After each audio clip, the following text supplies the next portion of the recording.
So hi everyone, my name is Teniola Idowu and I am a junior microbiology major here at Penn State. I'm also a daughter, a sister, a first-generation college student, a dancer, and I also love to take pictures holding up the peace sign, as you can see.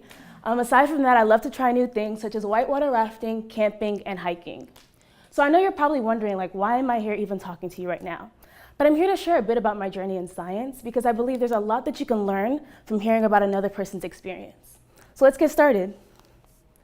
I began my love for science essentially when I was your age, middle into high school, and this caused me to look for different opportunities that would allow me to find my place in the STEM field. So this started at Howard University, where I took different science courses and also shadowed STEM professionals, and also into college where I had 2 different research opportunities, one in Maine at the Jackson Laboratory doing research on the development of blood, and also one this past summer in southern San Francisco at a company called Genentech doing research on asthma.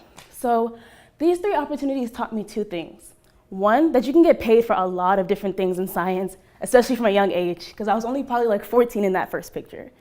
Another thing that it taught me is that I figured out more about what it is that I like to do and what it is that I hate to do. So these 3 opportunities taught me that I want to be a scientist in the future, specifically in the microbiology field. So microbiology is the study of organisms that you can't really see with the naked eye. So let's get a little more in depth with this.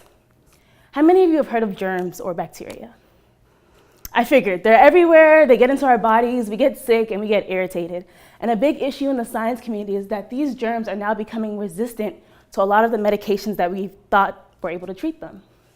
And this is called antibiotic resistance. So as you can see from this GIF right here, you have this germ that essentially has developed resistance and this bubble that's allowing it to be unfazed and unbothered by this pill or this medication that's supposed to cure it.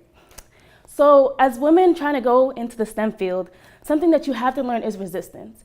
Because it is a male-dominated field, people may doubt you, they may feel like you're not capable, but if you can be like this bacteria and build this resistance, build this bubble, you can bounce back from whatever people might shoot your way.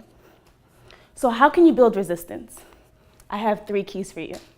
One is vision, another one is a support system, and one is self-determination. So what is a vision? A vision is where you see yourself, where you want to be. And it can be where you see yourself 10 years from now, or where you see yourself at the end of my talk. And one key example I can give you was when I was at the Jackson Laboratory 2 years ago. They gave us a tour of the lab, and they showed us this wall, and the wall showed a bunch of the research professionals there at the institution. But one thing I remember seeing was that the wall was filled with men and maybe only 2 different women professionals. And my first vision was, I want to see my face on that wall. Why is this key?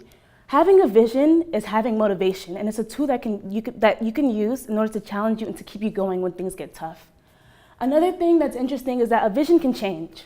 It's your vision for the taking, it's your vision for the making, and nobody can make it small or big for you.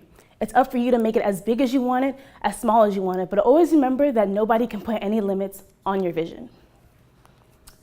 The second step is a support system, and these are the people who help and aid in building your vision. This can be your family, like my family right here, your friends, or research mentors. But one thing I really want to point out to all of you is that it's not always family. Like I said, I am a first-generation college student, so nobody in my family was really interested in science. So it was through my research opportunities that I got the chance to learn about the science field and really develop relationships with people who are where I see myself in the future. Another thing about a support system is that it's okay to seek out help and to find people who you want to be like in the future. Never be afraid to be vulnerable and to find these people who can help advance you to the next part of your career.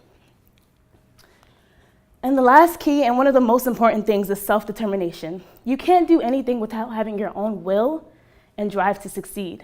As all of you are sitting in this room right now, you've already taken the first step. You've already showed interest in science, and I hope you continue on with that dream. And another thing about having self-determination is that it involves sacrifice. Science is hard, but it's a fun process. And as you can see in this little Snapchat that I put right here, it just says, just me, myself, and my amino acids. There are many times that I'm up at 3 a.m. in the morning trying to study, whereas my friends may be sleeping. But what I always remember is that although this is a sacrifice, there's always accomplishments that feel so much sweeter because you work so hard for them. So although I had to sacrifice, you can see in this picture on the right of me being in a lab, discovering things, doing amazing research, which is something I'm passionate about. So no matter how hard things get, always remember that there's always a vision, there's always a plan, there's always a support system behind you, ready to cheer you on every step of the way. But at the end of the day, it's all about how much do you want it? How much do you see yourself in that vision? And how much do you actually believe in yourself? Because once you have a vision, a support system, and self-determination, you have resistance. And resistance is key to getting you to the places that you see yourself within the STEM field. Thank you.